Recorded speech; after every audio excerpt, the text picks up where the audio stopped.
Kathopanishad part 2 EDC net. हम उपनिषद का अध्ययन कर रहे हैं। पार्ट 1 के बाद हम पार्ट 2 करेंगे। इसके पहले के पार्ट में हमने कठोपनिषद के पार्ट 1 का हमने कल किया था। द्वितीय बल्ली इसमें हम देखेंगे कि श्रेय और प्रिय विद्या के बारे में, नचिकेता को 3 वर्ग के बारे में हमने कल अध्ययन किया था। और नचिकेता पर तीसरी वरदान में ये जानना चाहते हैं कि मृत्यु के बाद आत्मा की स्थिति क्या होती है, ब्रह्म क्या होती है, सारे विषय के बारे में जानना चाहते थे। यमराज जी उनको तमाम प्रलोभन दिए कि इस वरदान के बदले में तुम बाकी कुछ ले लो, भोग बिला सब कुछ ले लो, लेकिन उन्होंने मना कर दिया। और उन्होंने तर्क भी दिया कि केवल आप ही मुझे इस विद्या को मुझे बता सकते हैं, क्योंकि यमराज जी ने कहा था कि ये देवताओं के भी जानने के ऊपर है। तो देवता भी जिसको नहीं जानते हैं, तो नचिकेता कहते कि तो मुझे बताने के लिए तो केवल आप ही मेरे लिए श्रेष्ठ है, क्योंकि इसके बिना तो मैं और किसी और से मैं जान भी नहीं पाऊंगा। तब यमराज जी उनकी बातों को स्वीकार करते हैं और बताते हैं कि कल्याणकारी विद्या श्रेय अलग ही है। यहाँ श्रेय और प्रिय विद्या के बारे में बताए जाएंगे। श्रेय क्या होती है? जो श्रेष्ठ होती है। श्रेष्ठ क्या होती है? जो मोक्ष के लिए होती है। क्योंकि नचिकेता को पहले ही यमराज जी ने जो प्रिय लगने वाले जो भोग साधन है उसके बारे में बता चुके हैं, बोल चुके हैं कि आप चाहो तो जितना इच्छा उतनी आयु ले लो, उतना आप अपना एक दीर्घायु ले लो जीवन जीने के लिए, जितना मर्जी उतना धन दौलत ले लो, राजा बन जाओ, या जो भी आपको चाहिए आप ले लो। ऐसे सौंदर्य उनको प्रलोभन में दिया गया जो धरती में है ही नहीं। अन्य जैसे स्वर्ग के जैसे मेनका इत्यादि अप्सराएं होती हैं, ऐसे अप्सरा के बारे में बताया गया, लेकिन उन्होंने कुछ भी नहीं लिया। उन्होंने बोला कि ये एक न एक दिन तो ये समाप्त ही हो जाएंगे और इससे हमें कुछ मिलेगा नहीं, जो चीज़ नष्ट ही हो जाना है उससे हमें क्या करना। लेकिन तो ये आपका प्रिय लगने वाला, इसको प्रिय लगने वाला जो होते हैं उसको प्रिय कहा गया। लेकिन जो श्रेय होते हैं, जो कल्याणकारी विद्या होती है, वो श्रेय अलग ही होते हैं, जो प्रभु साधन यानी कि ईश्वर को यानी ब्रह्म प्राप्त करने की जो विधि होती है उसके बारे में उस श्रेय कहलाता है। तो इस उपनिषद में श्रेय और प्रिय ये 2 शब्द बहुत ज़्यादा आएंगे। तो इनका अर्थ आप जान लिया कि इसका मतलब क्या होती है। कल्याणकारी विद्या को जो श्रेय होती है वो अलग ही है, और जो प्रिय लगने वाले भोगों का साधन प्रिय भी क्या होती है, अलग ही होता है। अलग अलग फल देने वाले होने पर भी ये दोनों साधन मनुष्य को अपनी अपनी ओर आकर्षित करते हैं, अर्थात क्या होती है, मनुष्य को बांधते हैं। इन दोनों में से श्रेय क्या होती है, जो कल्याण के जो साधन होते हैं, वो कल्याण के साधन को ग्रहण करने वालों का कल्याण होता है। पर जो प्रिय अर्थात सांसारिक उन्नति के साधन को जो ग्रहण करते हैं, वो उसको भोग तो करते हैं, लेकिन परमार्थिक सुख से क्या होते हैं, वंचित रह जाते हैं। श्रेय और प्रिय ये दोनों मनुष्य के आगे आते हैं। बुद्धिमान मनुष्य इन दोनों के ऊपर, जो बुद्धिमान होते हैं वो मनुष्य इन दोनों के ऊपर ठीक तरह से ये सोच करके समझ करके इनको अलग अलग से जान लेता है।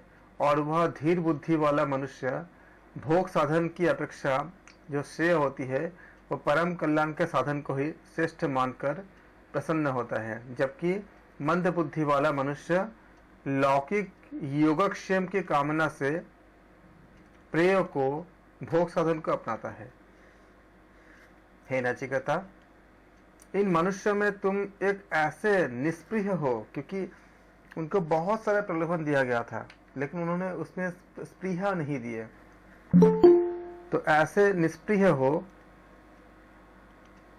कि जिसके अत्यंत सुंदर ऐसे इहलोक और परलोक के सभी भोगों को छोड़ दिए, इससे उनके बातों से यमराज जी बहुत प्रभावित हुए थे, बहुत प्रसन्न हुए थे। इस छोटे से बालक के पास इतने क्षमता है, बौद्धिक क्षमता है, और उसने भोग के सभी साधन को अस्वीकार कर दिया था। इसलिए वो कहते हैं कि इस संपत्ति रूप श्रृंखला को तोड़कर तुमने इसे अपनाया नहीं, तुम बंधन में नहीं फंसे, जिसमें बहुत से प्राणी इस बंधन में फंस जाते हैं। विद्या और अविद्या के नाम से प्रसिद्ध ये दोनों श्रेय और प्रिय परस्पर अत्यंत क्या होती है, विपरीत और भिन्न भिन्न फल देने वाले होती है। विद्या किसे कहते हैं? जो श्रेय होती है उसको विद्या कहते हैं, और जो प्रिय लगने वाली, जो भोग विलास में जो हमें जो प्रेरित करता है, उसको अविद्या के नाम से बताया जाता है। ये परस्पर विरोधी है, विपरीत है और भिन्न भिन्न फल देता है। क्योंकि जब प्रिय लगती है वो कुल मिलाकर के बचपन से लेकर अंत जीवन का अंत तक वो अलग अलग जगह पे हमको एंगेज ही रखता है, और अधिकतर ऐसा होता है कि हम विद्या यानी कि ब्रह्म विद्या की तरफ जो आचरण है हम नहीं कर पाते।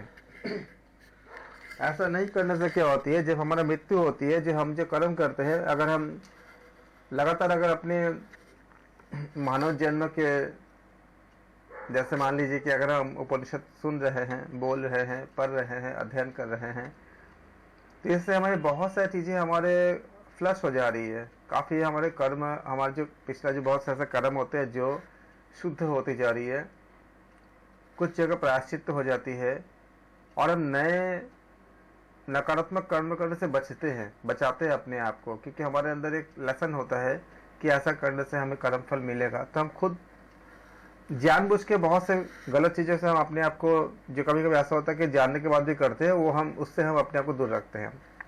जो चीज़ें हमारा अनजाने में होती है उसको तो बात नहीं कर रहा, लेकिन जो हमारे जानकारी के अंदर होती है उससे हम दूर रहते हैं, तो हमारे कर्म फल क्या होती है, प्यूरिफाई होती है। लेकिन जो ऐसा नहीं करते हैं, नहीं कर पाते हैं, ये हम कब कर पाते हैं? जब हम विद्या का अध्ययन कर रहे हैं, यानी कि श्रेय की तरफ हम जब जा रहे हैं, जो ब्रह्म प्राप्ति या आत्मा के स्वरूप के बारे में जानना, ये श्रेय विद्या है। और इसके अलावा अगर हम प्रिय की तरफ जाएंगे, जो ऐसे हमें देखने में प्रिय लगता है लेकिन वो प्रिय होता नहीं है, अंततः हमें इसी जन्म मरण के चक्र में हमको फंसा देता है। तो ये दोनों क्या होती है, विपरीत होता है, भिन्न भिन्न फल देने वाला होता है। ये लाइन इतने अच्छे हैं। थोड़ा सा एग्जाम्पल के लिए अगर देखें, अगर मान लीजिए कि अगर हम श्रेय की तरफ नहीं जाते हैं, श्रेष्ठ विद्या अर्थात आध्यात्मिक विद्या की तरफ नहीं जाते हैं, तो कुछ समय के लिए हमें ऐसा लग सकता है कि ज़्यादा अगर पैसा कमाएंगे तो शायद हमें ज़्यादा सुख मिलेगा। ये ऐसा भ्रम हो सकता है जो प्रिय की तरफ हमें लगता है, जो प्रिय लगता है। लेकिन हकीकत में मान लीजिए कि बहुत ज़्यादा आवश्यकता से बहुत ज़्यादा अधिक जब हम पैसा कमाते हैं तो हमें पता भी नहीं होता कि हम उस पैसे का करेंगे क्या। जैसे बहुत से सेलिब्रिटीज़ है जो अभी अपने बातों को शेयर करते हैं कि हमारे पास जो हमने हाल ही में कुछ सेलिब्रिटीज़ को मैंने खुद देखा, उनके अंतिम कुछ बातों को सुना, जो कहते हैं कि हमारे गैरेज में सबसे महंगा कार है, लेकिन कुछ अस्पताल के नर्स ही मुझे यहाँ से वहाँ लेके जा रहे हैं। हमारे पास बहुत पैसा है लेकिन हम उसको उपभोग नहीं कर सकते। ऐसे बहुत सी चीज़ें बताते हैं जो प्रिय लगती तो है और उसको इकट्ठा करने में पूरा जीवन व्यतीत हो गई, लेकिन वो किस काम के आया, क्योंकि वो भोग ही नहीं कर सकते।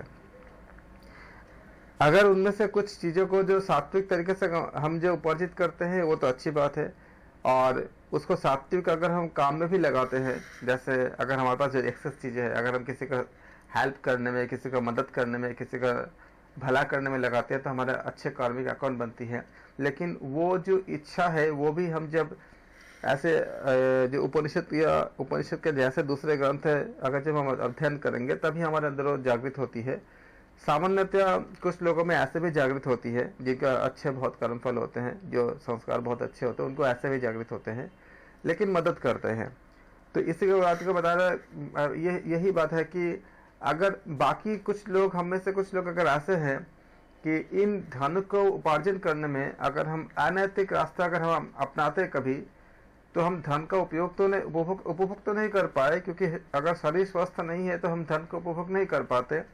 और अगर आप इसको बहुत बहुत ज़्यादा अच्छे से समझोगे तो देखोगे कि अगर इस धन का उपार्जन करने में अगर हम कोई भी नकारात्मक भावना को हमने उपयोग किया या नकारात्मक कुछ कार्य किया, जैसे अनैतिक कुछ कार्य किया, जैसे मान लीजिए कि अधिक फायदा कमाने के लिए कुछ गलत तरह से कुछ व्यापार करना या अपने पद का दुरुपयोग करना या रिश्वत लेना या ऐसे कोई भी अगर हमने कुछ ऐसा कभी कहीं कोई करते हैं, तो उसका असर क्या होती है, हमें तो पता होता है कि हमने गलत किया, जैसे हमने उसको किया तो हमारे मन में क्या होती है, एक नकारात्मक भावना, या हमारे सोल उसको एक्सेप्ट नहीं करता कि हम बुरे करते, वो बताता रहता है, दैट इज द कृष्णा। हमारे अंदर के जो सोल होते हैं वो बोलते कि ऐसा नहीं करना चाहिए, लेकिन अगर हम कर लेते हैं, क्योंकि हमारे अंदर नकारात्मक भावना, नकारात्मक नेगेटिव शक्तियाँ भी होती है,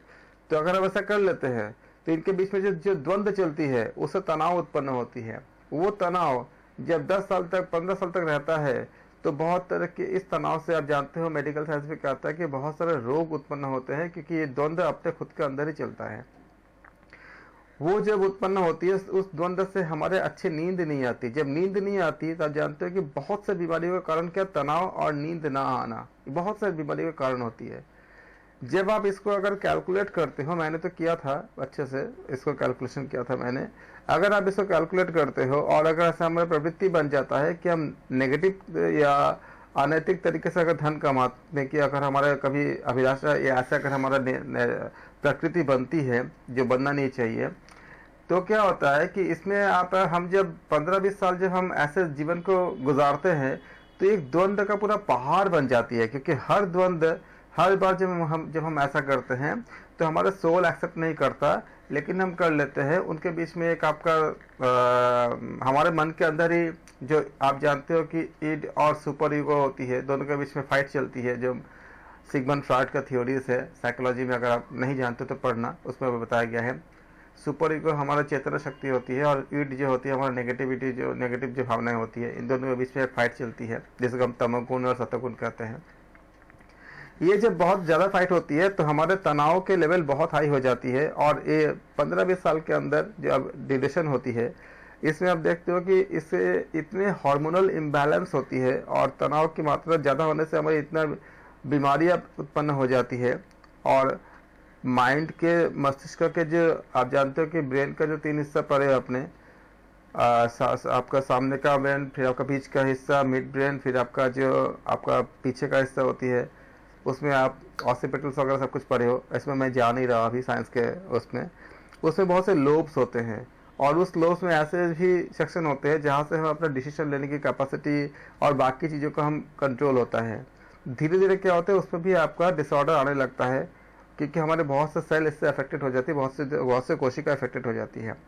और जब इसको हम 20, 25, 30 साल में हम कैलकुलेट करते हैं तो उसके बाद क्या होती है कि हमारे पास कितना ही पैसा हो जाए, उसका इलाज करने में जो बीमारियां होती है और बाकी जो हमारे जो खुद के जो कर्म जो नष्ट होते हैं या बिगड़ते हैं या बुरे कर्म जो होते हैं, उनका फल पाने के लिए कुछ फल तो हमको इसी जन्म में मिलती है, उसमें भी हमें दुख मिलती है, त्रिविध दुख के अंतर्गत आता है, और कुछ को हम कैरी करके अगले जन्म के लिए लेके जाते हैं। कुल मिलाकर के क्या होती है, वो ठीक विपरीत दे दिया, क्योंकि वो अविद्या होता है। लेकिन हमें लगता है कि शायद ज़्यादा पैसा होने से हमें ज़्यादा सुख मिलेगा, लेकिन ये भ्रम होता है, क्योंकि ये अविद्या से आता है। और इसको उल्टा क्या करता है, विद्या जो होती है, आप सोचो विद्या के जितना हाई लेवल पे जाओगे पैसा उतना ही अगर कम होगा, तो जितना पैसा कम होता है उतने से आप ज़्यादा अच्छे से जीवन गुजार सकते हो। जैसे कि एक बौद्ध भिक्षु होता है, जैसे कि आप देखो कि जो सन्यासी होते हैं, जो सर्वस्व का न्यास कर लेते हैं, उनको जितना भी आहार मिल जाता है उससे बहुत खुश होते हैं, सुखी रहते हैं, क्योंकि संतोषम परम धनम। एक श्लोक भी आया था कि एक निर्धन सोचता है कि जो धनवान है वो सुखी है। धनवान से पूछा गया तो धनवान ने कहा कि राजा होते हो, हमसे तो ज़्यादा सुखी राजा है। राजा से पूछा गया तो राजा ने कहा कि हमसे ज़्यादा सुखी चक्रवर्ती राजा हैं। चक्रवर्ती राजा से पूछा गया तो उन्होंने कहा कि हमसे ज़्यादा सुखी तो इंद्र है। इंद्र से पूछा गया, इंद्र ने कहा कि हमसे ज़्यादा सुखी राम है। राम से पूछा गया, श्री राम जी ने कहा कि नहीं, मुझसे ज़्यादा सुखी तो संत है। और संत से पूछा गया, संत ने कहा कि वो सबसे ज़्यादा सुखी है जो इसके बाद संतोष होता है, जो संतोष के बिना सुख नहीं होता है। तो अल्टीमेटली क्या होता है, इनके पास उतने जो विद्या होता है वो क्या करता है, वो हमें प्रभु भक्ति की तरफ ज़्यादा लेके जाता है। और भगवत गीता में एक श्लोक है, उसमें बताया गया है कि ये जिस प्रकार से भी ईश्वर ने रखे हैं, अगर मान लीजिए कि भिक्षा सन्यासी जिस तरह से, ये भिक्षा और भीख दोनों अलग अलग चीज़ होती है। भीख आपका नकारात्मकता होती है, भिक्षा जो होती है आपका वो सतोगुणी होती है, दोनों का अंतर समझना। या जितने भी आपको हमें जब प्राप्त हो रही है अपने सात्विक के तरीके से, जितना भी हमारा उपार्जन हो रही है, उसमें रह करके अगर हम केवल उस प्रभु भक्ति में और जितना हमसे हो सकता है ईश्वर जितना कार्य हम सबको, मतलब एक सात्विक काम करके सबको सेवा करके हम जाते हैं, जब हमारा ये भावना हमारे अंदर का जो सोल होते हैं वो सपोर्ट करता है और हमारे मन भी इसको सपोर्ट करता है, तो कोई तनाव नहीं उत्पन्न होता, एक पैरेलल चलती है। जब स्ट्रेस तनाव नहीं होगा तो हमारा हार्मोनल इम्बैलेंस में नहीं होगा, इसी को हम हॉलिस्टिक हेल्थ भी कहते हैं। और इससे क्या होती है कि हमारे अंदर कोई तनाव या कोई भी, जब हमारा इस तरह की कोई चीज़ें नहीं होगा तो हमारा नींद अंतिम बुढ़ापे तक नींद की कोई दिक्कत नहीं आएगी। और जब इस तरह की सब चीज़ें अच्छे से चलती रहेगी तो कोई हार्मोनल इम्बैलेंस वगैरह कुछ भी नहीं होगा और हमारा जो कर्म है बहुत शुद्ध पवित्र होता जाएगा। इस जन्म में भी उसका जो फल मिल रहा होगा मिल ही जाएगा। आप जो योग इसके बारे में योग दर्शन में पढ़े हो अच्छे से, हम उस पर नहीं जा रहे। और जो अगला जन्म होगा वो हमारे बहुत ही प्यूरिफाइड होगा, बहुत पवित्र होगा और हमारे जो संस्कार होंगे वो संस्कार हमारे साथ जो भी होगा उसको ट्रांसफ़र होगा। अगर हमारा बच्चे हैं तो बच्चे में जाएगा, या हम जिससे भी अटैच है उससे जाएगा। वो संस्कार जब उस पर जब पोषण होगा तो उसके ज़रिए हमें जब वापस मिलेगा। जैसे अगर बच्चे में, जब हम जवान हैं, अगर हमारे बच्चे में अगर ये संस्कार पोषण होती है, जो हम जब बुढ़ापे में जाएंगे अगर हमारा कुछ बुरा कर्म फल नहीं भोगना होगा, नहीं भोगने को रहा होगा, तो ये हमारे बच्चे से ये संस्कार जो हमें वापस मिलेगा, जो सात्विक संस्कार है, इससे हमारा वृद्धावस्था भी बहुत अच्छा जाएगा। और ये हमारे इस जन्म के होंगे। बाकी हमारे जो कर्म होंगे वो अगले जन्म के जो कर्म है वो एडेड होता जाएगा, जो उसी जगह पे हमें जन्म देगा जहाँ से हम और अच्छा और बेहतर योग की साधना कर सके या प्रभु भक्ति कर सके। इसी को बताया गया कि विद्या और अविद्या दोनों विपरीत होते हैं। इसको इस चीज़ को बताते हुए बताते हैं कि तुम नचिकेता को मैं विद्या का अभिलाषी मानता हूँ, क्योंकि बहुत से भोग तुमको प्रलोभित नहीं करता। क्योंकि प्रलोभन क्या करता है, उसको ऑब्स्टिकल पैदा करता है, रुकावट पैदा करता है। अविद्या में रहने पर भी अपने को पंडित और बुद्धिमान मानने वाले भोगेक्षु मूढ़ मानव विविध योनियों में बार बार भटक कर अंधों से प्रेरित अवलंबित होकर अंधों की ही तरह भटकते रहते हैं। क्यों? इसका अर्थ बहुत ही गहन अर्थ है कि अविद्या में रहने पर भी जब अगर कोई पंडित और बुद्धिमान खुद को जो मानते हैं लेकिन है अविद्या में, तो क्या होते हैं, वो भोगेक्षु मूढ़ मानव अलग अलग योनियों में भटक कर, क्योंकि उसका परिणाम बहुत ज़्यादा हमने देखा भी है, ईशावास्य उपनिषद में भी इसका हमने अध्ययन किया है बहुत अच्छे से, और आप इसको दोबारा अध्ययन करना। कि एक तो होती है कि हमारे पास अगर सच में अगर अज्ञानता है, हमें पता नहीं है सच सही क्या गलत क्या, तब अगर कुछ होता है तब तो ठीक है, उसके जो दंड होते हैं वो अपने हिसाब से दंड होते हैं। लेकिन अगर पता है तब भी अगर हम गलत चीज़ को जानबूझ के अगर सही हम स्टैब्लिश करते हैं कि हम पंडित हैं, हमारे बुद्धिमान हैं, हम ऐसा दिखाते हैं, और जानबूझ के अगर हम उसको गलत चीज़ को अगर सामने अपने स्वार्थ के लिए अगर उसको सही बताते हैं तो बहुत ज़्यादा दंड मिलती है, क्योंकि हम जानबूझ के करते हैं। तो उसके लिए बहुत ज़्यादा दंड, हमारे इस धरती का जो सजाएं होती है तो बहुत मामूली होती है, वहाँ की जो सजाएं होती है उसके लिए आप गरुड़ पुराण या श्रीमद् भागवत कथा के जो 5वां आपका जो पार्ट है उसको भागवत गीता नहीं बता रहा हूँ, भागवत आपका कथा पुराण अलग होती है, भगवत गीता अलग होती है। भागवत गीता में खाली 700 श्लोक है और भागवत पुराण में आपका जो है वो उस पर 18,000 श्लोक है, उसमें बहुत अलग से है। हम उसको भी शुरू करेंगे, हालांकि वो हमारा यूटीसी नेट का हिस्सा नहीं है, मैं अलग से उसको मुझे बहुत इच्छा है उसको शुरू करने के, उसका भी हम बात करेंगे बाद में। और आज के युग के लिए ईश्वर ने, नारायण ने उसमें ये प्रतिज्ञा है उसमें कि जो उस कथा को सुनते हैं या सुनाते हैं या ऐसा कुछ भी करते हैं तो उनका 21 लोग तर जाते हैं। मतलब 21 पुरुष जो है, मतलब आगे का 7 पुरुष और पीछे का जो 7 पुरुष, ऐसे और भी है जिसमें कुल मिला के 21 पुरुष तो तर जाते, मुक्त हो जाते हैं। और भी बहुत से उसका अच्छे आपका लाभ है। लेकिन जो सबसे बड़ी लाभ मुझे ये दिखा कि जबकि जहाँ भी भागवत कथा अगर बता दी जाती है, बताए जाते हैं, अगर हम डिस्कस करते हैं तो हमारे तनाव का लेवल तुरंत गिरती है। और हाई बीपी वगैरह जो होती है, जिनको थोड़ा सा भक्ति होती है, उनमें मैंने बहुत ज़्यादा, मैंने खुद व्यक्तिगत तौर पर भी देखा कि उनमें जब वो उनको सुनते हैं तो सुनने के बाद उनका आपका बहुत सारे आपका जो शारीरिक जो व्याधियाँ होती है उसको बहुत हेल्प करता है। जैसे तनाव कम हो जाना, या हाई बीपी हाइपरटेंशन में कम हो जाना, या गुस्से में गिरावट आना, सब काफ़ी चीज़ें दिखती है। तो उसको हम बात करेंगे उसके ऊपर, यहाँ नहीं।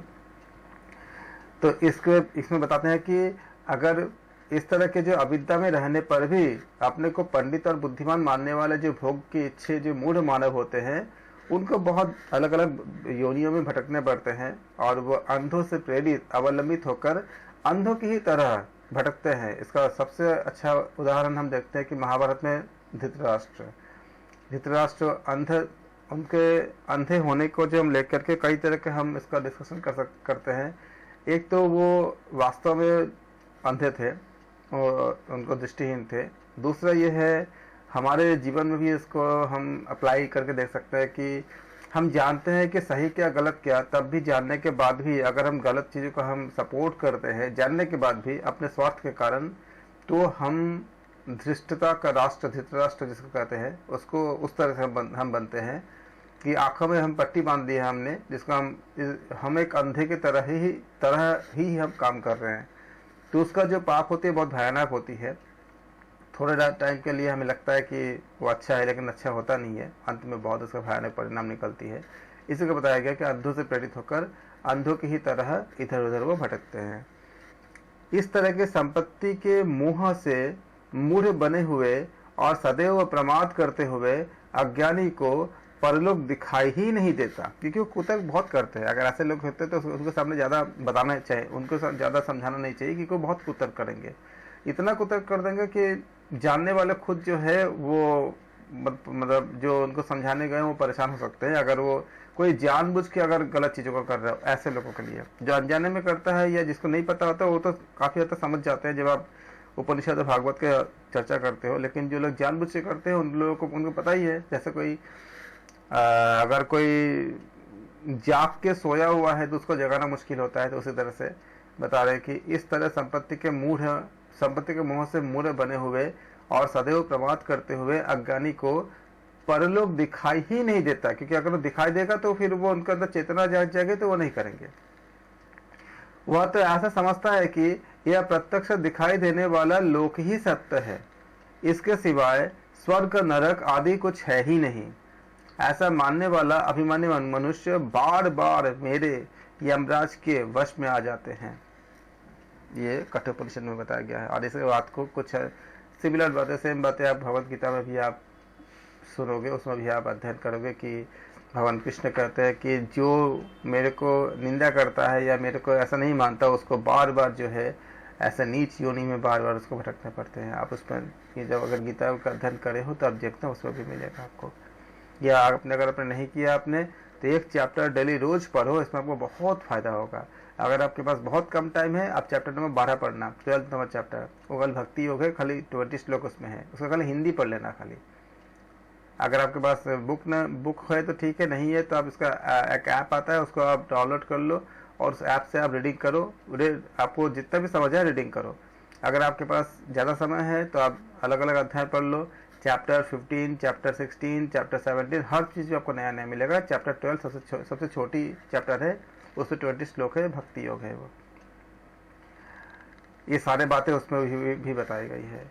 जैसे कि जो यहाँ आगे कहते हैं कि यमराज कि जो आत्म तत्व बहुत से लोगों को तो सुनने के लिए भी नहीं मिल पाता। नचिकेता, तुम तो सुन पा रहे हो बहुत से लोग ऐसे हैं जिनको आत्म तत्व सुनने को मिल ही नहीं पाता। जिस आत्म तत्व को बहुत से लोग सुनकर भी समझ नहीं पाते, इस गूढ़ आत्म तत्व का वर्णन करने वाला आश्चर्य में बहुत दुर्लभ ही है। और यही बात सेम बात भगवत गीता में भी बताया गया है कि ऐसा आत्म तत्व का वर्णन करने वाला आश्चर्य में बहुत दुर्लभ ही है, और उसे प्राप्त करने वाला अत्यंत कुशल निपुण पुरुष भी बहुत दुर्लभ है। जिसको कुशल आचार्य ने उपदेश दिए हैं और जिसने आत्म तत्व को जान लिया है, वह तो अति दुर्लभ है। इसी बात को भगवत गीता में भी बताता है, कहते हैं श्री कृष्ण कि हे अर्जुन, बहुत ही कम संख्या में ऐसे लोग होते हैं जो इसको जानने के लिए उनके पास रुचि या उनके पास ऐसे इच्छाएं उत्पन्न होती हैं। और ऐसे जितने लोगों को बस ये जानने को चाहते हैं, उनमें से भी बिरला ही कोई ऐसा होता है जो इसको प्राप्त कर सकते हैं या हमें प्राप्त किए हैं या इस तत्व को जान पाया है।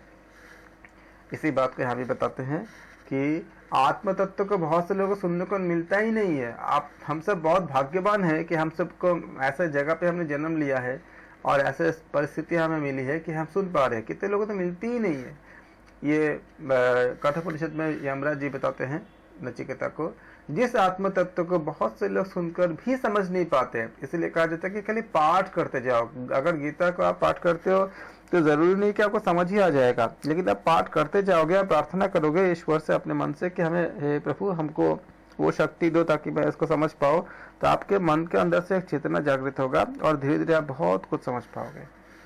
तो इसी को बताया गया कि जिस आत्म तत्व को बहुत से लोग सुनकर भी समझ नहीं पाते, उस गूढ़ आत्म तत्व का वर्णन करने वाला आश्चर्य में बहुत दुर्लभ ही है, और उससे भी उसे प्राप्त करने वाला अत्यंत कुशल निपुण पुरुष भी बहुत दुर्लभ है। जिसको कुशल आचार्यों ने उपदेश दिए हैं, अर्थात गुरुदेव ने जिनको उपदेश दिए हैं और जिसने आत्म तत्व को जान लिया है, वह तो रेयरेस्ट ऑफ द रेयर, अति दुर्लभ है। अल्पज्ञ मनुष्य के द्वारा कहे जाने पर और उसी परिधि में ही बहुत चिंतन किए जाने पर भी यह आत्म तत्व सरलता यानी कि सहजता से समझा नहीं जा सकता। एक्चुअली हम किसी को समझा नहीं सकते, हम खाली बता सकते हैं। सबके अपने अंदर के समझ अपनी सबका होता है, और धीरे धीरे इसी भगवत गीता को आप ऐसे भी इसमें व्याख्या कर सकते हो कि पूरा मैनेजमेंट के जितने भी आपका MBA का मैनेजमेंट का जो चीज़ है, सारा चीज़ को आप इसको सॉल्व कर सकते हो। कुछ लोग करते भी हैं। इसी भगवत गीता में कंप्लीटली फिजिक्स के बहुत ज़्यादा सूत्र और सब कुछ है। और भगवत गीता में बताया गया है कि ये सर्व उपनिषद गावः भोक्ता गोपाल नंदन। अगर सारे उपनिषद को गाय बना दी जाए तो ये गोपाल नंदन अर्थात श्री कृष्ण उसका भोक्ता है, अर्थात सारे उपनिषद का निचोड़ है। उपनिषद किसे कहते हैं? वेदांत को उपनिषद कहते हैं। और आप जा करके एक बार स्टडी करो। मैंने तो बहुत, मेरे पास कंटेंट है जिसको मैंने बहुत कर पाया, भगवान ने जिससे मुझे जितना करवाया। बड़े बड़े साइंटिस्टों ने ये स्वीकार किए हैं कि उनके जो थ्योरीज है, उनके जो बातें हैं, ये सारे बातें उनको वेदांत से मिली है। वेदांत से उनको ये आइडिया आया है, ऐसा उनको समझ आया है वेदांत से। वेदांत कंप्लीटली आपका एक साइंस का पूरा खजाना है, इतनी बड़ी खजाना जिसके बारे में अभी जितने चीज़ आगे जितना खोज होने वाली है उसमें भी उसको सारे का बहुत सारी चीज़ें आपको वेदांत में दी हुई है, और बाकी कई उपनिषद में भी दी गई है। विद्युत के बारे में बहुत सारे उपनिषद में बताई गई है, जबकि हमें लगता है कि विद्युत आज की खोज है, लेकिन जबकि विद्युत के बारे में विद्युत शब्द का संस्कृत आपका श्लोक में बताया गया है, जो बहुत सारी बातें कि विद्युत के बारे में बता दी गई है, बहुत सारे ग्रंथ में है। हमारे उपनिषद में भी कई जगह आते हैं। हम आयत्रीय उपनिषद, तैत्रीय उपनिषद जब हम अध्ययन करेंगे, हम देखेंगे उसमें बहुत सारी चीज़ें ऐसे मिलेंगे। शिक्षावली इत्यादि जब पढ़ेंगे तो हम देखेंगे वो काफ़ी सब चीज़ें। यदि किसी ज्ञानी पुरुष के द्वारा उपदेश न किया जाए तो इस विषय में मनुष्य का प्रवेश नहीं हो सकता। अल्पज्ञ मनुष्य के द्वारा कहे जाने पर उसी परिधि में बहुत चिंतन किए जाने पर भी यह हम सहजता से नहीं समझ पाते, यदि किसी ज्ञानी पुरुष के द्वारा अगर नहीं बताया जाए तो मनुष्य का प्रवेश इसमें नहीं हो पाता, क्योंकि यह आत्म तत्व तो सूक्ष्म से भी सूक्ष्म है, इसलिए तर्क से अतीत है, अर्थात इसको तर्क से नहीं जान सकते। मैं आपको थोड़ा सा इसमें आपके जानकारी को बेहतर करने, आपको इंटरेस्ट क्रिएट करने के लिए एक विज्ञान के बारे में बता देता हूँ आपको। आप जानते हो हमारे सेल जो होती है, हर सेल की अपनी अलग मेमोरी होती है और फंक्शन होता है। आप इसे कोई कह सकता है कि एक कोशिका का कितने मेमोरी होती है? एक कोशिका का करीब 1.5 GB की मेमोरी होती है और हर कोशिका का अपने अलग अलग होता है। ट्रिलियन ऑफ सेल आपके बॉडी पे है। सोच सकते हैं मेमोरी कितनी जा सकती है? ये विज्ञान है, मतलब आधुनिक विज्ञान का है। इन सब का अब इसके बाद इस पे अगर हम बात करेंगे तो हमारा कई घंटे का सेशन निकल जाएगा कि उस कोशिकाओं का संबंध, हमें पूरा एनाटॉमी के बारे में बहुत डिस्कस हम कर सकते हैं, किस तरह से ये कैसे काम करता है। हमारे इसमें जो श्रेय और प्रिय में से जो श्रेय का ज्ञान जो है हमारे कोशिकाओं पे किस तरह से अफेक्ट करता है, उसके मेमोरी लेवल को कैसे एनहेंस करता है, कैसे आपका क्या इफेक्ट होती है। लेकिन मैंने इतना बता दिया कि आप सोचो कि अगर मल्टीप्लाई करोगे तो इतनी बड़ी मेमोरी आपका बॉडी, आपका पूरे शरीर में होता है, जबकि हर सेल का अपना खुद का एक अलग मेमोरी होती है, सबका खुद का एक आपका चीज़ें होती है। इसका असर आपका जो हम एक ये बताया गया कि यहाँ पे आत्म तत्व तो सूक्ष्म से भी सूक्ष्म होते हैं, इसलिए तर्क से अतीत होता है। तर्क से हम इसको जान नहीं सकते क्योंकि तर्क इसके क्षेत्र में नहीं आता। हे प्रियतम नचिकेता, तुमने जो यह बुद्धि प्राप्त की है वह तर्क के द्वारा नहीं प्राप्त की जा सकती, क्योंकि उन्होंने जो जिस तरह से बातें बताए वो तर्क के द्वारा नहीं आता। ऐसे भी हम जानते हैं, आप जानते हो कि प्रज्ञा बुद्धि जो होती है, वो प्रज्ञा बुद्धि क्या होती है? किसी ने एडिशन को बताया था कि ऐसा करने से लाइट जल जाएगा, बाहर के किसी पुस्तक में लिखा हुआ था कि कुछ समय तो उसका बल्ब का आविष्कार ही नहीं हुआ था। उसको किसने बोला कि अंदर से कौन सी शक्ति था कि ऐसा करने से बल्ब जलेगा, होगा, बनेगा? कैसे पता उनको? वो एक प्रज्ञा शक्ति होती थी, जिसके बाद उन्होंने बहुत बार असफल होने के बाद भी उनको ये यकीन था कि हो जाएगा, और हो गया। हमारे जो ऋषि मुनि थे वो प्रज्ञा बुद्धि के द्वारा ही सारा चीज हमें बताते थे, इसलिए उनको दोबारा सर्च करने की जरूरत नहीं पड़ी, रिसर्च की जरूरत नहीं पड़ी। मतलब दोबारा सर्च मतलब खोजना, जो बोल दिया वो विज्ञान हो गया। हाँ, हम इस पे उनके बातों पर जितने भी बार हम इसको दोबारा सर्च करें, रिसर्च करेंगे, मिलता वही है। चाहे आप आयुर्वेद के ऊपर कर लो, सुश्रुत जी ने जो बता के गए हैं, कितना ही बार कर लो, मिलता वही रिजल्ट है। या बाकी जितने भी हमें बातें बताई गई हैं, सब जगह पे एक ही चीज मिलती है। इसी के लिए बताया गया कि इसको तर्क से नहीं पा सकते। यह उस बुद्धि जिसको हम लोग, आपने सब पढ़े होंगे कि धर्ममेध समाधि क्या होती है, आपका फिर आपका काफी कुछ चीजें पढ़ा होगा आपने। तो उस लेवल तक जब कोई साधक जाते हैं तो उनको वो बुद्धि की उस अवस्था को प्राप्त करते हैं, फिर उनको दोबारा वो केवल वही चीज बताते हैं जो एक्चुअली होते हैं। उसके बाद उनको किसी और चीज की तरफ जाती ही नहीं है वो। तो ये बुद्धि तो इसी को बता रहे हैं कि ये तर्क से हम प्राप्त नहीं कर सकते। यह बुद्धि तो अन्य शास्त्रज्ञ आचार्य के द्वारा कही जाए तभी आत्मज्ञान के लिए ये उपयोगी होती है। सचमुच तुम बड़े ही धैर्यशाली पुरुष हो हे नचिकेता। हम चाहते हैं कि तुम्हारे जैसा प्राश्निक अर्थात प्रश्नकर्ता हमें मिले। मैं जानता हूं कि कर्म फलों का खजाना अनित्य ही होता है, नित्य नहीं होता।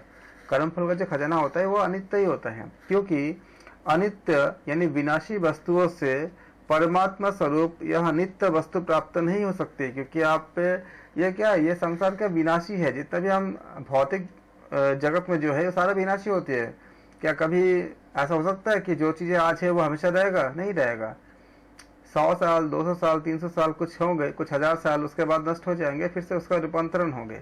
तो ये क्या होगा? तो आपका ये नित्य वस्तु नित्य नहीं हुआ, तो अनित्य वस्तु हुई है। तो अनित्य से अर्थात जो विनाशी होते हैं उससे हम परमात्मा स्वरूप नित्य वस्तु को कभी प्राप्त नहीं कर सकते। इसलिए मैंने कर्तव्य बुद्धि से अनित्य पदार्थों के द्वारा नचिकेता नाम की अग्नि का चयन किया है। इन्हीं अनित्य पदार्थ से मैं इस सापेक्ष नित्य यमराज पद को प्राप्त कर सका हूँ।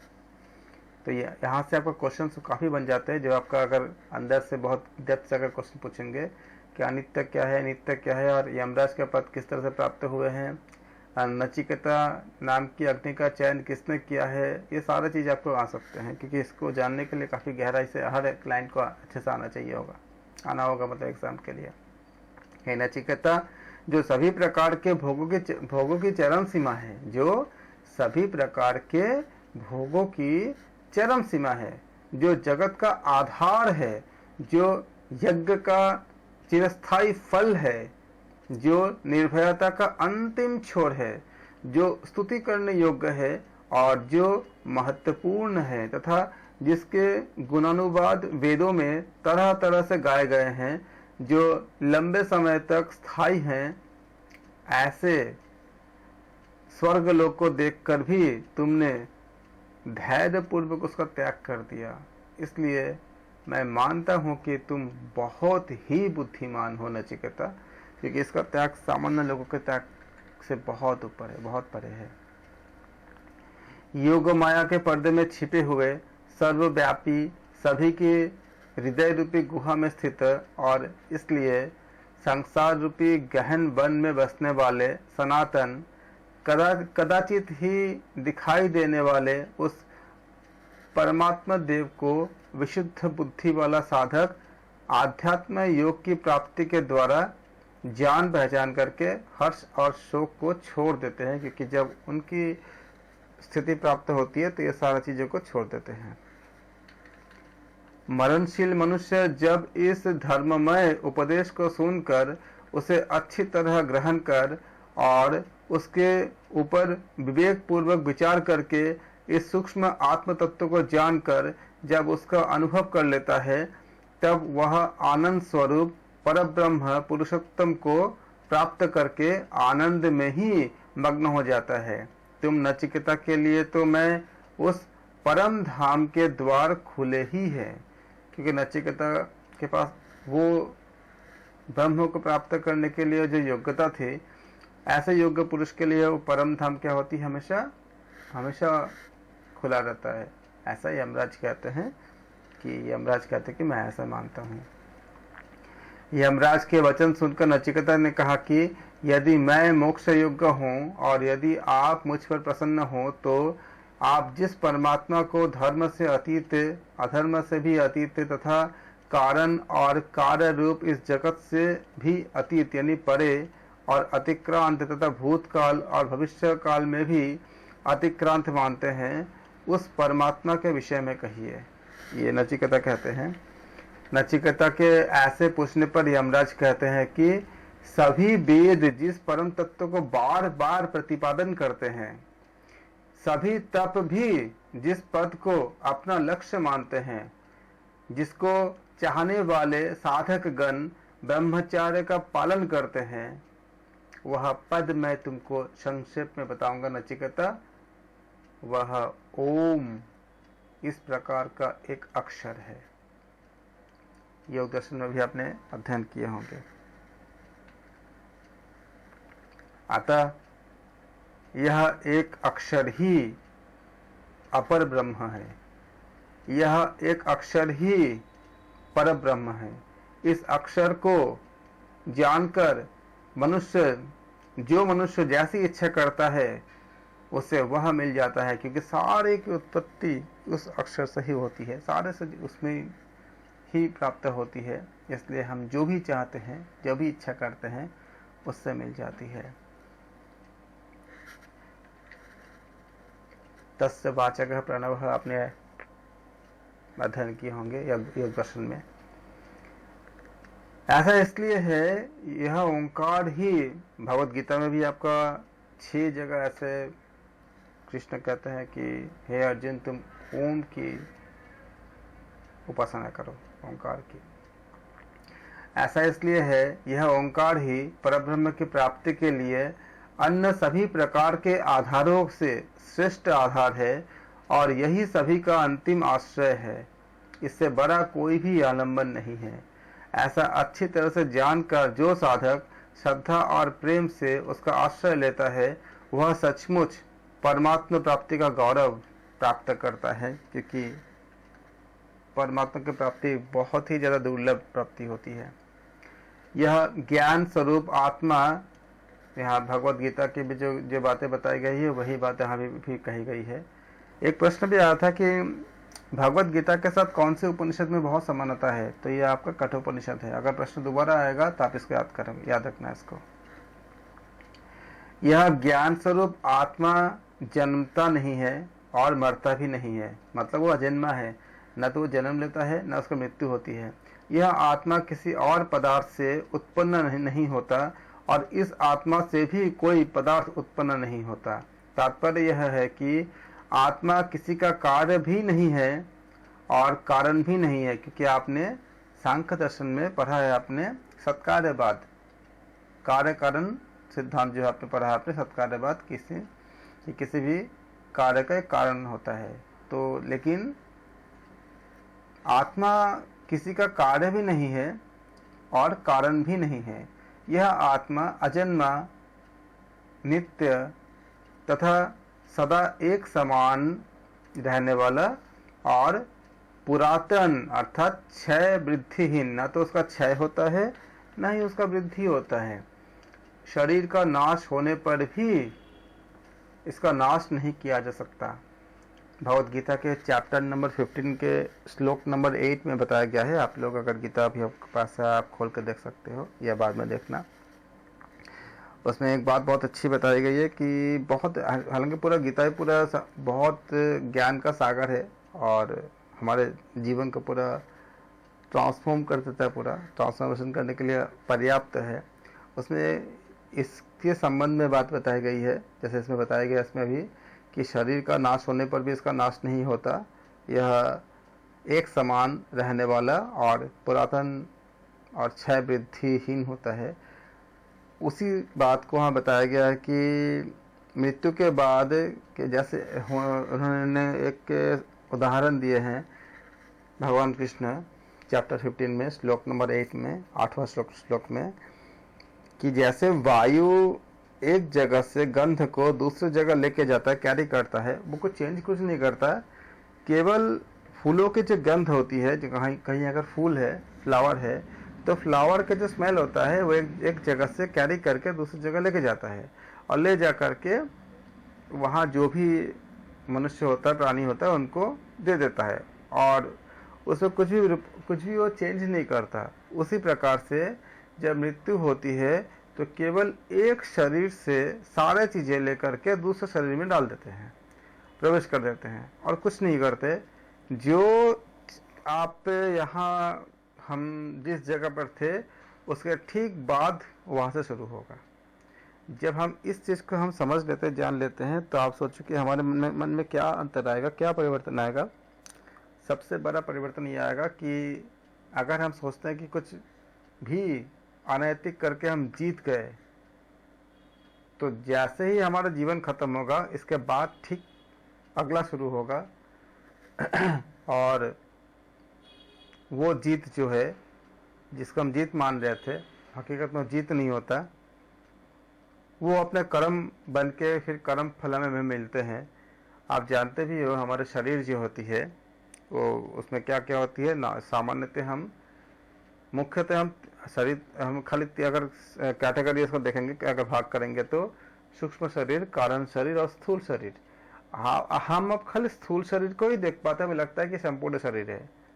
जैसे पानी का टंकी से पानी आ रहा है तो लगता है कि उसी आपका नल में सारा पानी है। एक्चुअली नल में पानी नहीं होता, पानी तो आता पाइप से है, हमें पाइप दिखता नहीं है। और वो पाइप से में पानी कहाँ से आता है, ऊपर टंकी भरी होती है और उस टंकी में पानी कहाँ से आता है, जहाँ से मेन आपका जो सप्लाई होती है उसमें मोटर का एक मैकेनिज्म होता है, वो पानी वहाँ पे टंकी में छड़ाता है, मतलब पानी जाता है मोटर के ज़रिए और फिर हमें मिलती है। लेकिन इतने कुछ अगर कोई नहीं जानेगा तो सामने क्या दिखता है कि आपके घर पे जो आपका जो टैप है, मतलब जो नल है, उससे पानी निकल रही है, लेकिन पानी उसमें नहीं होता, तो खाली एक माध्यम ऐसे ही उसमें खाली कहीं और से पानी आ रहा है, हमें खाली वहाँ से प्राप्त हो रही है। वैसे ही जो स्थूल शरीर है वहाँ से हमें चीज़ों को प्राप्त हो रही है, हम इसको भोग को भोग रहे हैं, चाहे अच्छे भोग हो या बुरे भोग हो, चाहे यातना हो जैसे व्याधि इत्यादि भी हम शरीर को ही भोगते हैं, और या तो कोई अच्छा जो कर्म होती है उसको भी हमें सुख भी हमें शरीर से मिलती है। उसके पीछे होती है हमारे सूक्ष्म शरीर। कितने तत्व होते हैं सूक्ष्म शरीर के? सूक्ष्म शरीर के 18 तत्व होते हैं, किसी किसी बुक में 17 भी लिखे होते हैं। उसमें से बहुत से हम उस पर विस्तार पे नहीं जाएंगे, हम खाली मुख्य बात बताएंगे जो हमें इससे जो संबंधित है। मन बुद्धि अहंकार को अगर देखेंगे तो हमारे सब कुछ अगर मन में क्या होती है, सारा कुछ हमारे मन में ही होती है, जो हमें हमारे सोच इत्यादि, और बुद्धि के द्वारा बुद्धि सतोगुणी भी होती है तमोगुणी भी होती है, उसको इस अकॉर्डिंग हम निर्णय डिसीजन लेते हैं। तो ये सारे किसका तत्व होती है? ये सूक्ष्म शरीर के आपका अवयव होती है। जो हम कर्म करेंगे उसके अकॉर्डिंग हमारे बुद्धि भी उसी क्षेत्र में आएगा। और जो योग दर्शन में बताया जाता है कि कर्म फल भोगने के लिए जिस तरह के इच्छाएं उत्पन्न होनी चाहिए वो इच्छाएं उत्पन्न हो जाती है, यानी बुद्धि उसको ऐसा व्याख्या कर देता है हमारे अंदर। और ये सब कहाँ कोड रहता है? सारा सूक्ष्म शरीर में कोड रहता है। जब हम मृत्यु के बाद जब नया शरीर धारण कर हमें जब मिलेगा भगवद गीता के चैप्टर नंबर 15 और श्लोक नंबर 8 के अनुसार, तो ये सारे कैरी फॉरवर्ड हो जाता है, और वहाँ से हमें फिर से हमारे सारे कुछ सूक्ष्म शरीर और जो स्थूल शरीर तो हम भोगते हैं, सूक्ष्म शरीर और कारण शरीर में क्या होती है? कारण शरीर बनी होती है सतोगुण रजोगुण तमोगुण, सात्विक राजसिक तामसिक से बनी होती है। इसमें आपका जो कारण शरीर होती है, यानी आप कह सकते हैं कि सतोगुण रजोगुण और तमोगुण से। सूक्ष्म शरीर में 18 तत्व होते हैं, या किसी बुक में 17 भी दिए हैं। इसमें से हमारा जो मन बुद्धि और अहंकार इत्यादि होती है वो सारा इसका कंपोजिशन होता है। और बुद्धि भी आपका तमोगुणी या सतोगुणी होता है। अगर बुद्धि तमोगुण में रहेगा तो हम गलत डिसीजन, गलत को सही मानेंगे, सही को गलत मानेंगे, और जब हमें उसका जब परिणाम भोगना होगा तो हम भोग लेंगे। और इसका प्रमाण ये होता है, आप देखोगे अगर आप सोचोगे तो अच्छे से, कि जिस माध्यम से आपको कोई दुख मिलता है उसका चुनाव हम खुद ही करते हैं। आप एक कॉमन लाइफ में देख लो, अगर किसी दोस्त से अगर हमें कोई दुख मिला है तो दोस्ती तो पहले हमने खुद ही किया, अपनी बुद्धि से किया था। अगर हमें किसी व्यापार में अगर हमारे साथी अगर हमें धोखा मिलता है तो साथी का चुनाव तो हम पहले खुद ही करते हैं। इसी तरह से अगर गृहस्थ जीवन में कोई अगर ऐसे हमें दुख मिलती है तो अपने पार्टनर का चुनाव तो हम खुद ही करते हैं। तो ये, और उसी प्रकार से सुख का भी जो होता है, अगर मान लो कि हमें किसी से बहुत शांति या सुख मिलती है तो उसका भी चुनाव हम खुद ही करते हैं। और हमारे कोई अच्छे मित्र, जो सच्चे मित्र होते हैं, जो हमें सपोर्ट करते हैं, हमें अपने बुरे वक्त में और हर जगह पे, उसका भी चुनाव हमारे सात्विक बुद्धि करता है। या हमारे जब दाम्पत्य जीवन जब बहुत खुशहाल होता है, जब बहुत एक दूसरे के प्रति जब समर्पण होता है, तो हम चुनाव तो हम खुद ही करते हैं। उसी तरह से जब हमें कोई अच्छे गुरु मिलते हैं तो उस गुरु के पास हम खुद ही जाते हैं, वो भी बुद्धि करता है। तो ये सारे क्या होती है, हमें अपने कर्म को भोगना ही पड़ता है, जैसे भी हम करेंगे। तो इसलिए हम कोई भी ऐसा नहीं कर सकते कि हमें अगर मतलब कि बहुत अच्छा जो भी हमने किया हम जीत गए, तो अगर हम गलत करेंगे तो उसको हमें मिलेगा ही, जो भगवद गीता के चैप्टर नंबर 15 में भी बताया गया है। और इसी को इसमें यहाँ बताया गया है कि शरीर का नाश होने पर भी इसका नाश नहीं हो सकता, कर्म फल भोगने ही पड़ते हैं। यदि कोई मरने वाला व्यक्ति आत्मा को मारने में अपने को समर्थ माने, अथवा यदि कोई मरने वाला आदमी अपने आत्मा को मरा हुआ माने, वे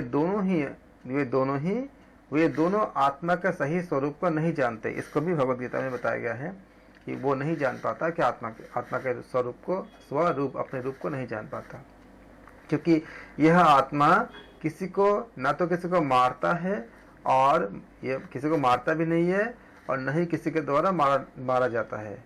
न तो किसी को मारता है, न किसी के द्वारा मारा जाता है। दोनों में से कुछ भी नहीं होता, क्योंकि मृत्यु शरीर की होती है, शरीर छोड़ता है, आत्मा को नहीं। तो ये आपका कठोपनिषद के अनुसार या भगवद गीता के अनुसार कि केवल शरीर, आत्मा का एक शरीर छोड़ के दूसरे शरीर में जाता है। आत्मा एक ऊर्जा की तरह है, ऊर्जा कभी नष्ट या क्रिएट नहीं होता। According to energy conservation law. Energy कभी क्रिएट या डिस्ट्रॉय नहीं होता। इस जीवात्मा के हृदय रूपी गुफा में रहने वाला परमात्मा सूक्ष्म से भी सूक्ष्म और महान से भी महान है। परमात्मा की उस महिमा को कामना रहित और चिंता रहित कोई विरल साधक ही सर्वाधार परमात्मा की कृपा से देख पाता है। ये कोई विरल साधक ही ऐसा होगा जो देख पाता है। वह परमात्मा बैठा हुआ, जो इसके बारे में हम अध्ययन कर रहे हैं, वह परमात्मा बैठा हुआ भी दूर तक पहुंच जाता है, सोया हुआ भी चारों ओर चलता रहता है। ऐश्वर्य के मद से उत्पन्न न होने वाले उस देव को मेरे सिवा दूसरा भला कौन जानने में समर्थ है। जो परमात्मा अस्थिर अर्थात विनाशशील शरीर में शरीर रहित परंतु अचल भाव से स्थित होते हैं, उस महान सर्वव्यापी परमात्मा को जानकर बुद्धिमान पुरुष कभी भी किसी भी कारण से शोक नहीं करता। यही सेम बातें हमें कहाँ मिलती है? भगवत गीता में भी मिलती है। यह परब्रह्म परमात्मा वेदाध्ययन अर्थात प्रवचन से प्राप्त करने योग्य नहीं होते हैं। केवल सुन के हम जान नहीं सकते हैं, इसलिए कहा गया कि प्रवचन से प्राप्त करने योग्य नहीं होते हैं।